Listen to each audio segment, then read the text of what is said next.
Once upon a time there was an old couple. The husband lost his wife and married again, but he had a daughter by the first marriage, a young girl, and she found no favor in the eyes of her evil stepmother, who used to beat her and consider how she could get her killed outright. One day the father went away somewhere or other, so the stepmother said to the girl, "Go to your aunt, my sister, and ask her for a needle and thread to make you a shift." Now the aunt was a Baba Yaga. Well, the girl was no fool, so she went to a real aunt of hers first, and says she, "Good morning, auntie." "Good morning, my dear.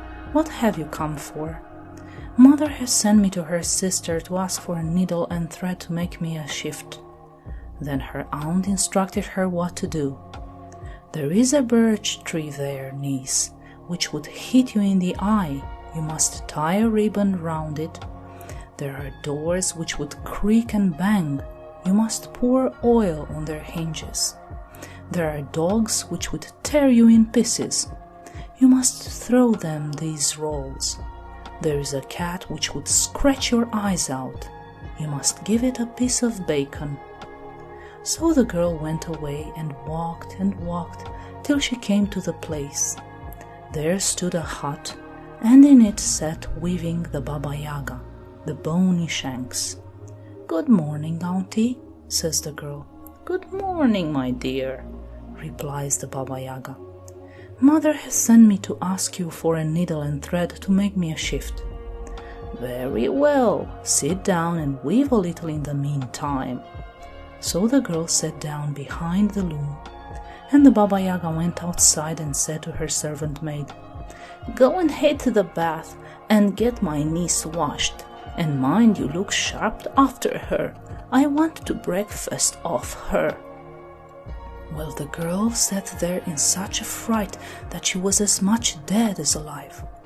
Presently she spoke imploringly to the servant maid, saying, "Kinswoman dear, do please with the firewood instead of making it burn, and fetch the water for the bath in a sieve."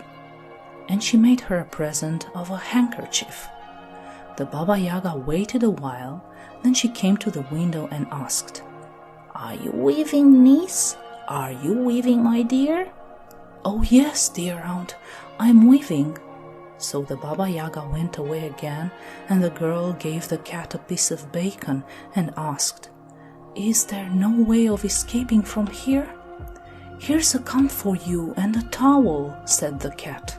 "Take them and be off.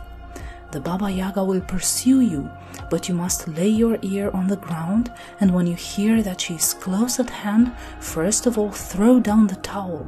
It will become a wide, wide river, and if the Baba Yaga gets across the river and tries to catch you, then you must lay your ear on the ground again, and when you hear that she is closer at hand, throw down the comb. It will become a dense, dense forest. Through that she won't be able to force her way anyhow." The girl took the towel and the comb and fled. The dogs would have rent her, but she threw them the rolls and they let her go by.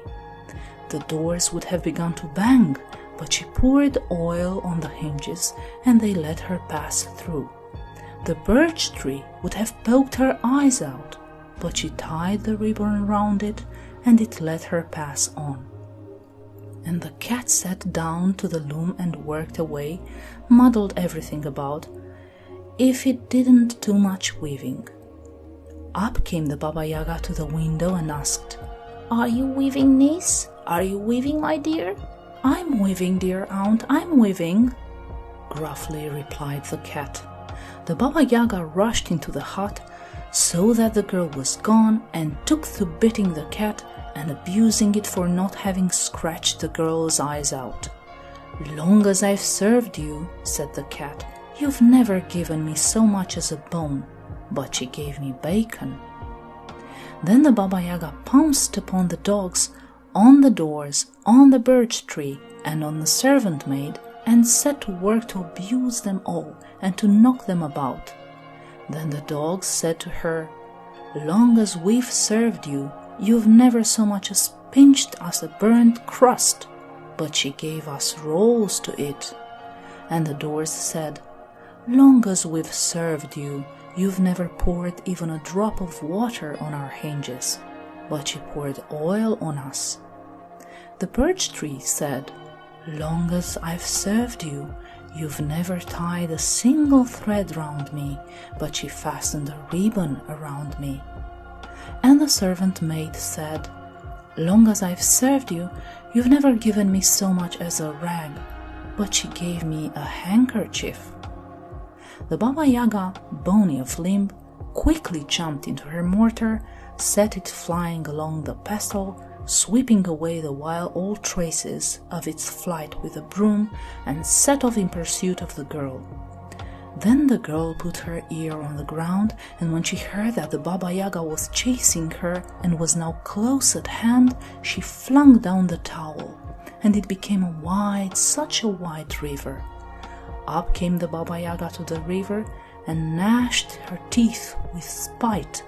Then she went home for her oxen and drove them into the river. The oxen drank up every drop of the river, and then the Baba Yaga began the pursuit anew. But the girl put her ear to the ground again, and when she heard that the Baba Yaga was near, she flung down the comb, and instantly a forest sprang up, such an awfully thick one. The Baba Yaga began gnawing away at it, but however hard she worked, she couldn't gnaw her way through it, so she had to go back again. But by this time the girl's father had returned home, and he asked, "Where's my daughter?" "She's gone to her aunt's," replied her stepmother. Soon afterwards the girl herself came running home. "Where have you been?" asked her father.